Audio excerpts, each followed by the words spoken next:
संपर्क में आए हैं, तब से मैं इन्हें इस क्षेत्र के विकास के लिए अधिकारी और नेताओं से लड़ता और जूझता देखता रहा हूं, जिसका परिणाम है कि आज सिवाड़ कस्बे को सवाई माधोपुर में नहीं अपितु पूरे प्रदेश में विकास की दृष्टि से, यहाँ की सामाजिक और धार्मिक दृष्टि से जो पहचान आपके नेतृत्व के बाद में इस सिवाड़ को मिली है, ऐसी पहचान पहले नहीं थी।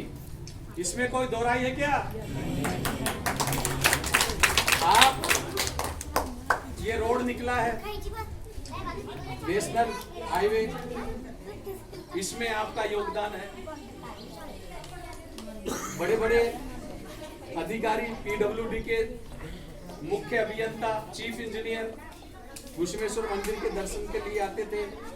जब भी वो आते थे तब ही आपकी ओर से इस क्षेत्र की जितनी भी सड़कें हैं, इनके नवनिर्माण में या उनके सुदृढ़ीकरण में या पेयजल निकालने में, सब में जब भी जिस भी विभाग का कोई अधिकारी आया, बिजली वाला आया है, तो उससे उसी संबंधी बात हुई है।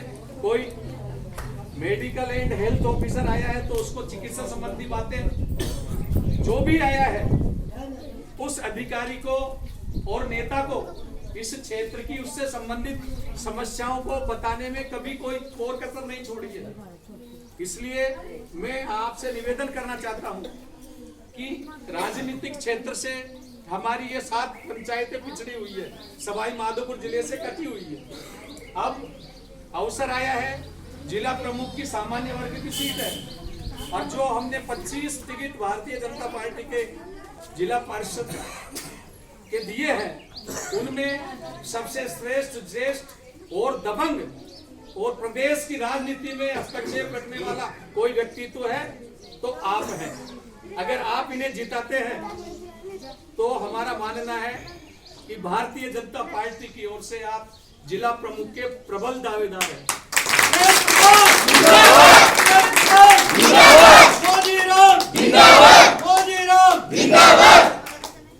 जिला परिषद जिले का पार्लियामेंट है, जिला परिषद जिले की विधानसभा है।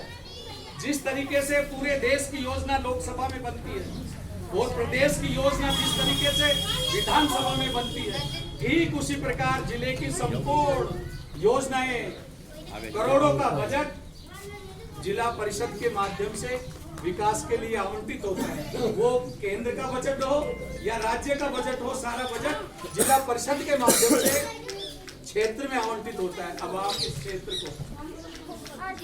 को वास्तव में सर्वांगीण विकास की ओर ले जाना चाहते हैं।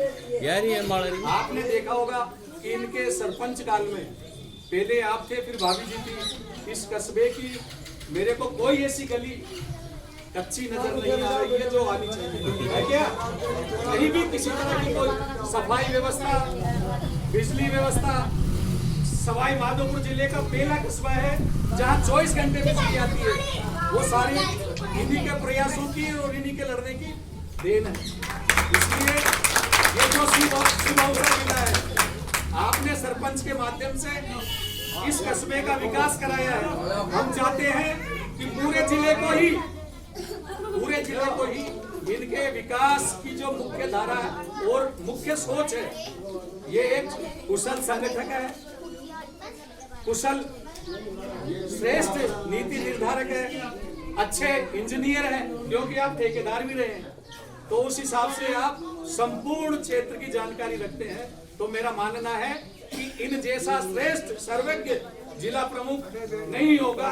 ये अवसर अब आप लोगों को देना है। इस अवसर पर मैं यही निवेदन करूंगा कि 1 तारीख को पहले मतदान बाद में जलपान। आप लोगों को क्या करना है? पहले मतदान बाद में नाश्ता पानी बाद में करना है। पहले बूथ पे जाकर के कमल के आगे के बटन को दबाना है। दो मशीन आपको मिलेगी, दोनों मशीन भाजपा के बटन के आगे बटन को दबाना है। टूल के चिन्ह पर आगे के बटन को दबा करके भारतीय जनता पार्टी को विजय बना करके यहाँ का जिला प्रमुख आपको बनाना है। बहुत बहुत धन्यवाद।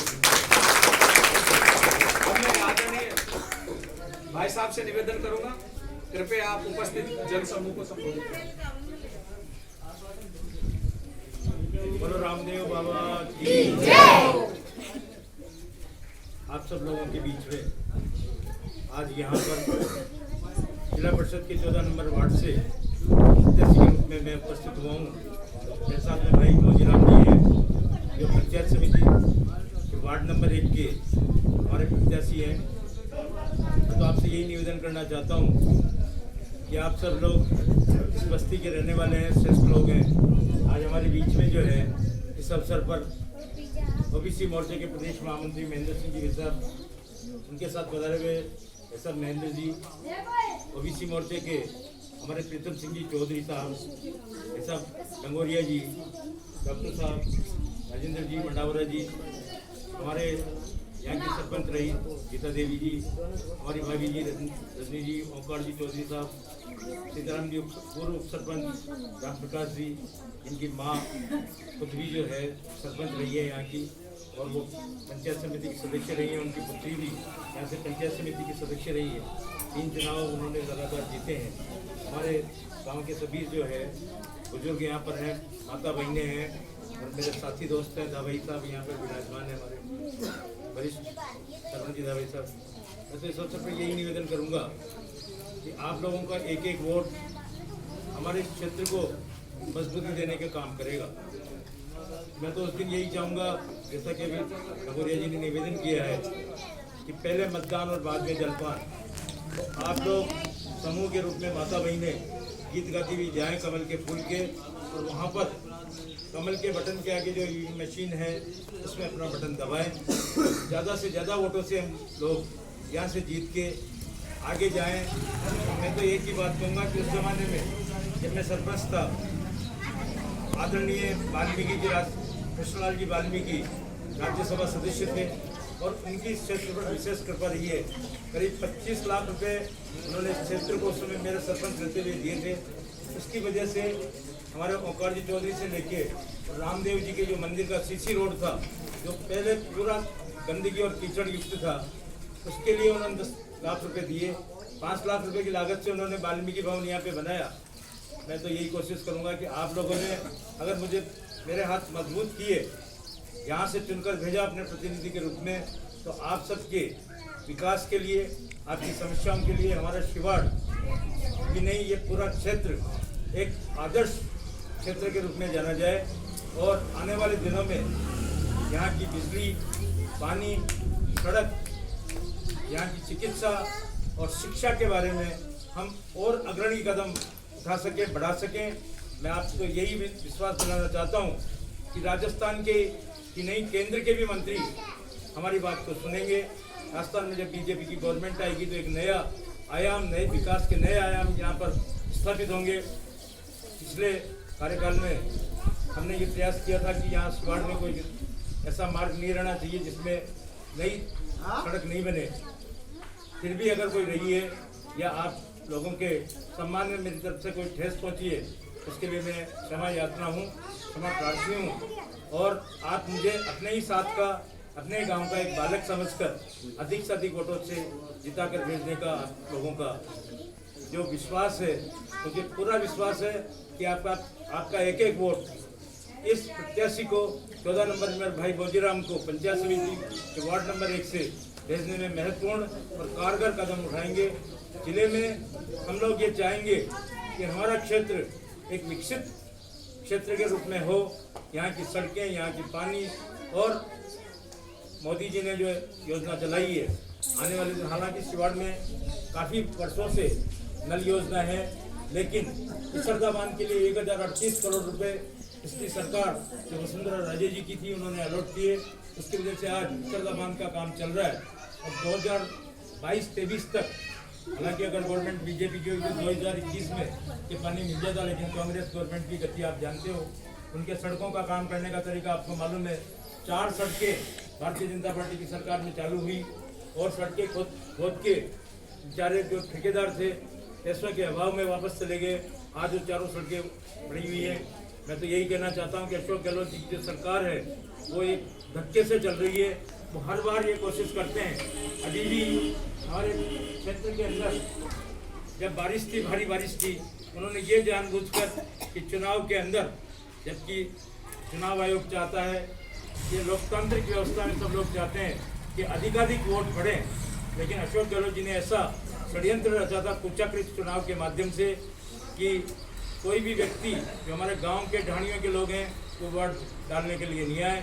लेकिन ये ऊपर वाले की कृपा रही, इंद्रदेव की कृपा रही कि इन 15 दिनों में यहाँ पे बारिश अभी नहीं हुई है, और जितनी बारिश पहले हुई है उसके पूरे साल भर का कोटा पूरा किया है। मैं तो इस अवसर पर यही कहूँगा आप लोगों से कि हमारे अतिथिगण हमारे अदारे हैं, उनको ये विश्वास दिलाएं, वो जयपुर जाके ये कहें कि ऐसे वार्ड में हम जाके आए हैं, ऐसे वार्ड के लोगों से हम मिले हैं, ऐसे वार्ड के लोगों का हमें आश्वासन सहयोग मिला है। 14 नंबर जिला परिषद आपकी जीत की आने वाली एक ऐसी सीट है जिसका जीतना सुनिश्चित है। पंचायत समिति का वार्ड नंबर 1 भी, सवाई चौथ का बड़ा पंचायत समिति का 1 नंबर वार्ड भी अच्छे वोटों से, अच्छे मतों से जीत कर जाएँ। ये सर्वे अगर सबसे पहले जयपुर पहुंचेगा तो हम सब लोगों की मजबूती मिलेगी, हम सब लोगों को आगे बढ़ने में महत्वपूर्ण जगह मिलेगी। और मैं तो बहुत अधिक नहीं कहना चाहता हूँ, आपके बीच का आदमी हूँ, आप लोगों से मैं कहता सुनता भी रहा हूँ, लेकिन मैं चाहता हूँ और जो भी मेरी लड़ाई रहती है, चाहे वो अधिकारी से हो, कर्मचारी से हो, नेता से हो, इस क्षेत्र के विकास के लिए है। जय भारत, जय हिंद।